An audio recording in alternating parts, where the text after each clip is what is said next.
In this latter half of the lecture, we're going to learn about the redox chemistry of alcohols, and so some of the reduction oxidation steps. You might recall, and maybe you've heard of thinking about redox as reduction oxidation, something like Leo the lion goes gur with the alliteration, or maybe says gur, but lose electrons oxidation, gain electrons reduction. And that still holds true, but in some ways it has some special meanings in organic chemistry. And so while we can think about, gaining and losing electrons, and think about this oftentimes like in metals, if they go from a +6 to a +3, that's reduction of charge. If they go from a +2 to a +3, that's a right. They are increasing and becoming more positive. That's oxidation. All right. So how we think about oxidation reduction, though, in organic chemistry, so we can think about oxidation. We think about it as the addition of oxygen to a molecule or the removal of hydrogen. Either way, we can think about those as reduction oxidation. So we think about CH4. Again, if we add oxygen in some way, again, they're not really saying in this case, but just adding oxygen with some reagents, we can generate methanol. Or if we remove hydrogens, all right, here, we can see that again going from an alcohol to, in this case, an aldehyde. And again, this is further oxidation because in this case we subtracted 2 hydrogens, but that's really the same as adding oxygen in terms of the process of oxidation. Again, we can continue to oxidize to make this carboxylic acid, and then further remove hydrogens to get CO2. All of these steps are oxidation. They're all types of oxidation because we're either adding oxygen or removing hydrogen. In the same way, reduction is the addition of hydrogen or the removal of oxygen. Right? So the same way, that's the same sort of definition as opposed to the one that we saw, say, up here. This would be one example of an organic molecule. Again, some carbon, sulfur, carbon bond. All right, and so this is a common linkage in proteins and a common linkage in hair molecules. That is, your hair has these types, which would indicate whether, if you have straight hair or curly hair, that type of thing. The reason it stays that way, straight or curly, is because of these bonds. However, some people like to straighten their hair or curl their hair, all of those products. And so what can happen is you can add hydrogen to those bonds, and that's a reduction, right, to break it down into these. And when you do this, of course, that allows the interactions between proteins in your hair to change. And so then you can straighten or add your hair and then basically reconnect these back in the particular state that you would want them. All right, and so this is one example. We also could see reduction. We had something like this ketone group. And again, if we just say add hydrogen, so in some way, and we'll see some of the reagents.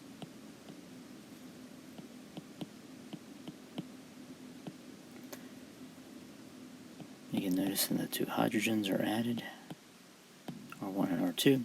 And again, this would be a reduction, right, because we've added hydrogen, just plus an amount of hydrogen. And realize there are 2 that are added there, but it's just adding those hydrogens. And I guess perhaps to be consistent, maybe we'll just say plus 2H, right? So we're adding 2 of those along the way. All right, so this is reduction and oxidation, sort of their big meaning. And again, just remember, the key thing is that oxidation is you're going to add oxygen, remove hydrogen. Reduction, you're going to add hydrogen or remove oxygen. Now, let's fill in a little bit of how some of these oxidation reductions occur, and a little bit more of some of the details.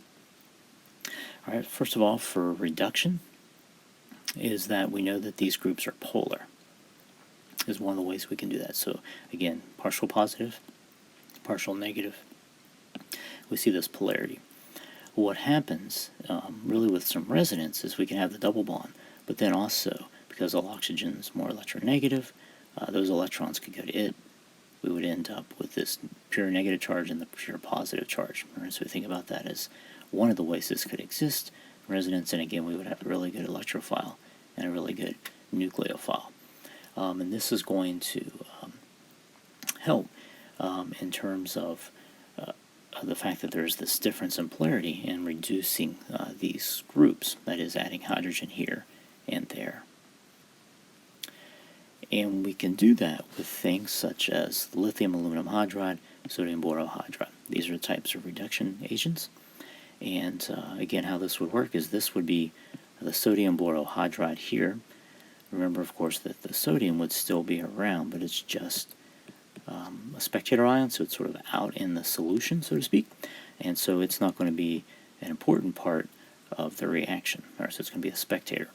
But if we have this boron hydride here, so a boron group with 4 hydrogens, and then it can actually react by this guy, the 2 electrons here, attacking this carbon. Why? Because the carbon's a good electrophile. We see that up here. It's partially positive, or a pure positive charge. It attacks here. Those electrons go there, and then the hydrogen's added, and we end up with a BH3. Again, remember when we're talking about a hydride, and the hydride is this. All right, so a hydrogen with an extra electron, and so hence notice that this bond with 2 electrons is coming here, and so this would be a transfer of a hydride to this group. All right, so these would be really common reducing agents: lithium aluminum hydride and sodium borohydride, and you would want to be able to recognize these. All right, so these are the two of the most common in organic chemistry, especially as we talk about oxidation and reduction. We'll see what this looks like, and see some sample reactions in the mechanism here. And so again, noticing that we have this group, which is an aldehyde. Remember, carbon hydrogen, carbon R group here. We have the sodium borohydride. Notice that it's in ethanol, or so an alcohol that's here. And again, so we're going to end up add one of these red hydrogens to this, but then also notice a blue hydrogen from the solvent gets added too. And so that's how this happens. So again, thinking about this a little bit more in the reaction, how this takes place. Again, a really good reduction example here. All right, so just showing you more of the mechanism of the sodium borohydride. Again, we saw a little bit of it from the last slide, but again, it's initiated because this sodium borohydride, the electrons from here can attack that carbon. This guy ends up attacking here. Initially on the last slide, we just saw the electrons coming to itself, but in this case, it actually ends up attacking that hydrogen, and this comes here. And again, this is ethanol that's part of the solvent. We saw that here. It's above the arrow. And we end up getting this alcohol that's a product, and then also this, which is, I guess, organic, but it's not really the primary product. The thing that you're wanting, in this case, would be this guy, the product alcohol here. All right, so this is overall the mechanism of this sodium borohydride. I should point out that in this case, that we use ethanol here. This could ultimately be water as well. All right, so where these these electrons are attacking that water, hydrogen, and then those go there. Just another example of cyclobutanone here, and reacting with what we saw up here, and producing cyclobutanol. I'll remove this just so you can see it fully for a second. A couple of things, just note. So again, a couple of things. One, this is a new convention that we put sort of 1 and 2 above the reaction arrow. And I'll just emphasize it as a new convention that you'll want to know. And meaning that we can put several things above the reaction arrow. So step 1 would be this. With the lithium aluminum hydride, this ether is that there is a chelator. It's not a reactant as such, but this is the key thing in reduction. And then we put the second step, the workup with water, to form this. All right, and so you want to know this, or just recognize this as a new convention, a new way of ultimately showing a couple of steps at the top of one arrow that we see here. All right, so that's important. Oh, I still want this. All right, so the fact that we can have this above the arrow. All right, so again, step 1 would effectively be very similar to this type of thing where you're breaking it down and then actually adding water, in this case similar to here, and getting this. And so we get this cyclobutanol, which is a product, alcohol Similar to this one, again, we're using lithium aluminum hydride in lieu of the sodium borohydride, but ultimately it is the same process that is occurring.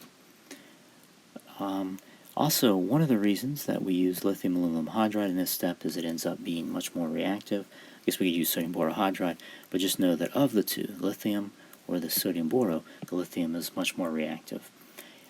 And so we need this. And also that step one always involves sort of a polar aprotic solvent. And so that's why we see this little asterisk there as well. Turn our attention to oxidation. Oxidation of alcohols often happens through chromium reagents. And so we get chromium reagents that really help in this oxidation. Now we should point out that here we talk about something that we can use for this is sodium dichromate or chromium oxide here. And either one of these can be used for this, and noticing that really what we're doing here is reducing chromium from chromium 6 to chromium 3. It's a bad 3 and a bad plus. Alright, and so that's reduction. And again, if you have this reduction, again reducing the charge from plus 6 to plus 3, then we have to have oxidation that occurs, because this is undergoing reduction, and that's going to oxidize the organic compound.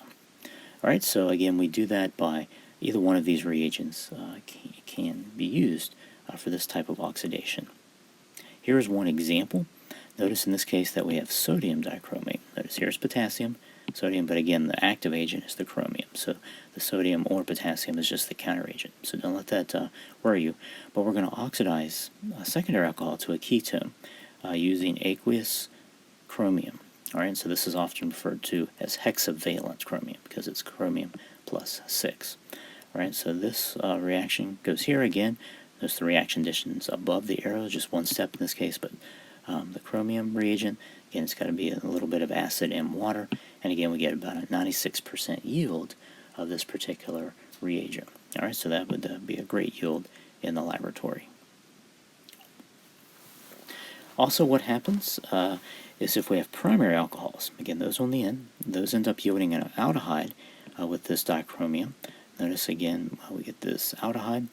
But what happens is, with this reagent, oftentimes if we use the dichromate, is that not only do we get the aldehyde, but then it goes on to produce the diol, 2 alcohols, and then also over-oxidation gives the propanoic acid.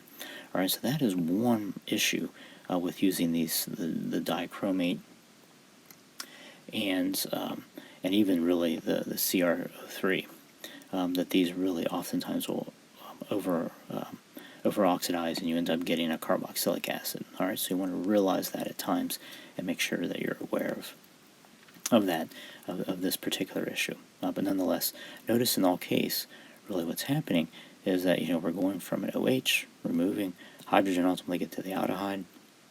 Alright, so in this case, water does that and we reoxidize. What happens is that then we can over-oxidize if we leave it around too long, and again, we end up with this propanoic acid. And by the way, one as a side is that we often talk about the good things producing various products and chemistry, but we also need to step back and think about some of the environmental impacts. This chromium, which we also call hexavalent chromium, is actually quite toxic to humans and other organisms, and so its use has been regulated by the EPA. All right, and so this is one thing we have to think about, the reagents that we use in science and then industry and those types of things. We got to think about the impact that those have on the environment and think about if there can be a different way. All right, so scientists have been working on that type of thing and also working to remediate the effects of the past. But just know that this hexavalent chromium is an issue, and there was even a popular movie with Julia Roberts and it was called Erin Brockovich, and it was about a woman who helped to sue a bunch of chemical companies who had dumped this into the water and poisoned some people in a community. All right, so sort of tragic story, but ultimately a good outcome is that the companies had to remediate this and had to help those that had been afflicted. there are also other reagents which really help to prevent this over-oxidation, and these are chromium oxidations that occur in water-free, and one of them is something known as PCC, pyridinium chlorochromate, and PCC is as you'll often see it. All right, so become familiar with seeing PCC, and it's this reagent right here. All right, so again, you can see this is the pyridinium part of it. This is the chlorochromate, which we often just say is PCC. And this is a good one. And this one is not as reactive, particularly since it's water-free, and so it doesn't yield the carboxylic acid that we saw on the previous slide. All right, so we go from this alcohol here to the aldehyde, and it really just stops here. All right, so it stops here, and there is no further oxidation to the COO. All right, using the PCC. Notice we get about 92% of this. You see here this PYH plus, and they have this that's from here up here, and again this is in dichloromethane, which we've seen before. All right, so you may see this notation, so be familiar with it. However, remember this is the same as PCC. This is the pyridinium chlorochromate. Key thing about this one and the others is that it has this chromium, the hexavalent chromium, which itself gets reduced, but in the process, it gets reduced, but then it helps to oxidize this, all right, by removing some hydrogen from it, and so it goes here. And so this is overall an oxidation. We either add oxygen or remove hydrogen. Here we're removing some hydrogen from this, and again, notice that this H goes away, and so does one of those, and so that's still an oxidation occurring. One of the other things that we'll want to talk about in these, and you'll need for your reaction journal, is the use of these for use of organometallics. All right, so organic metallic reagents are those where you do combine metals with organic compounds, and there are a few very specific metals which actually do this, and so we end up with, as a result of this,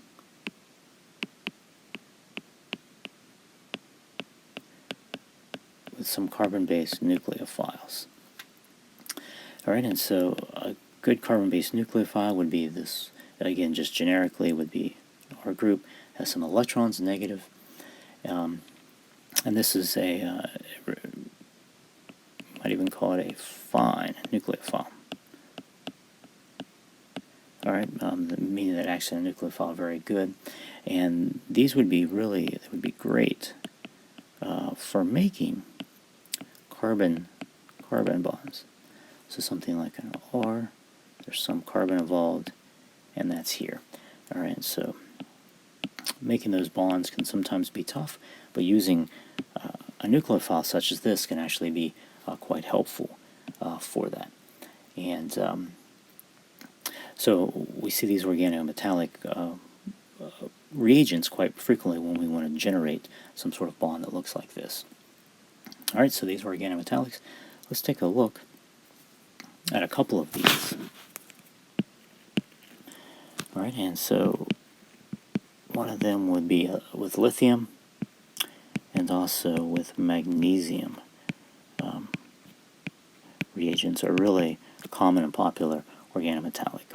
All right, so we'll call these alkyl lithium reagents will be the first one, and this would be something where you might have this group. All right, so methyl bromide. If we react it with two lithiums, again in solution, here we want to use some ether. All right, so an oxygen has two ether groups attached to it. You want to do this at fairly low temperature to help maintain this so it doesn't react too much, and we end up with this in terms of our balance. We end up with a methyl group that's attached to a lithium. All right, so that really can't exist. We don't see a lot of these reagents like this, but nonetheless, they can occur. All right, so the other one that we'll see is the alkyl magnesium. Oh, magnesium. And this is also known as the Grignard, named after the scientist who developed it and discovered it. And again, much like the previous example with lithium, if we have, in this case, we'll just make it ethyl, bromoethyl, and we have magnesium. Again, these guys react in something known as THF, tetrahydrofuran. Again, at about 20 degrees, notice oftentimes we'll stick the reagents in the temperature above and below the arrow, as organic chemists want to do. All right, and so and this will just, because their primary concern is with the organic reactant. All right, and then we generate this. All right, so this is the Grignard reagent right here. In fact, where we have the ether group here, and literally we have a magnesium and a bromine that's there. All right, so the magnesium has inserted itself in between where the bromine is here, and that creates this Grignard reagent, which you could go on further and react. All right, so these are making really the alkyl lithium and the alkyl magnesium reagents that can occur. All right, so let's take a further look at using the Grignard. The Grignard's probably one of the more common ones in terms of using these. And so let's say if we take this group that we generated on the last slide, all right, so that's making the Grignard reagent. We'll react that with something like this. All right, so this would be formaldehyde. This is an aldehyde. And again, we have that the conditions would be in where we have some acid and water. So this H plus just basically meaning that we have some acid that's there. What we'd end up generating is an alcohol group, or via this Grignard that's here. All right, so this is a primary one, notice. And then we end up with this, the Grignard reagent coming off of here. All right, so notice what's happened here is that where this magnesium bromide has been, we've effectively added this onto the end. All right, created a carbon-carbon bond, as we saw. All right, so here is the ether group here, and then notice where the ethyl group, I call it ether, but ether group, ethyl group.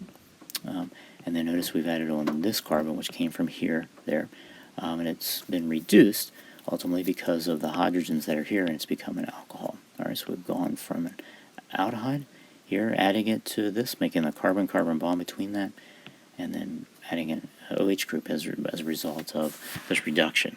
All right, so this would be an example, really, of sort of a typical Grignard reagent. We can do something fairly similar with the lithium reagent once we generate it. Again, reacting it with water helps in the reduction. And again, we could just get methane here and lithium oxygen, lithium hydroxide, I should say.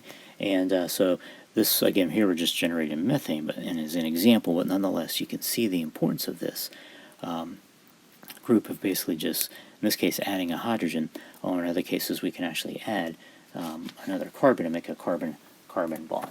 All right, so a couple other final things about Grignards.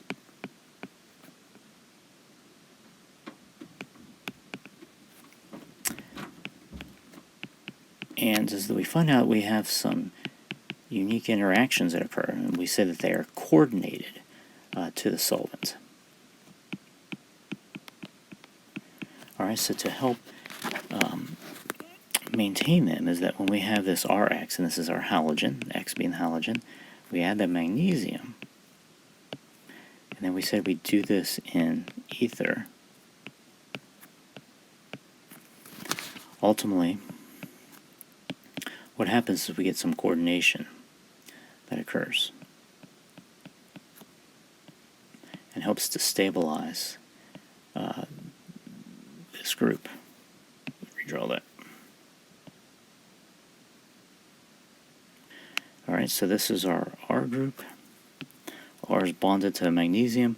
We have the halogen that's here. Remember, we saw that inserted, so R and GX.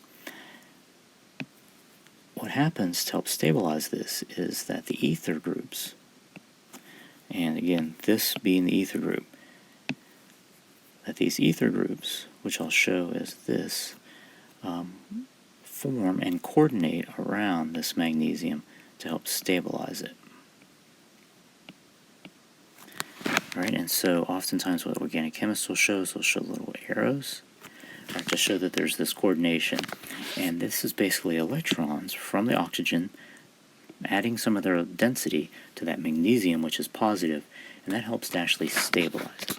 Alright, so we say that we call this process coordination, and we say that the methyl group, the ether groups are coordinated to the magnesium. Alright, so this process is coordination. Alright, and then one final thing about this is that these carbon metal bonds are unique because we don't see a lot of these that are here. And of course what we end up is this partial negative, partial positive that occur. And then really what's happening here is some resonance form, much like we saw earlier.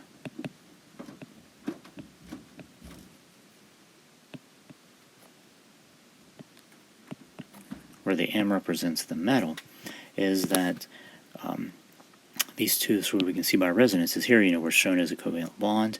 Literally it's in resonance where you just have a fully negative and a fully positive charge, and they're just interacting with one another. There's an attraction that's there. All right, and so that's really how we think of these metal carbon bonds, which are really unique because we typically think of metals as positive charges anyway. And this is sort of how they exist. They are interesting. One thing to finally add is that this group right here is called a carb anion, much like in contrast to a carbocation, this is a carb anion. And you have this carbon with this negative charge. So this has been a couple of examples of organometallic reagents and also ways that we can synthesize alcohols using those either organometallic reagents or something like chromium.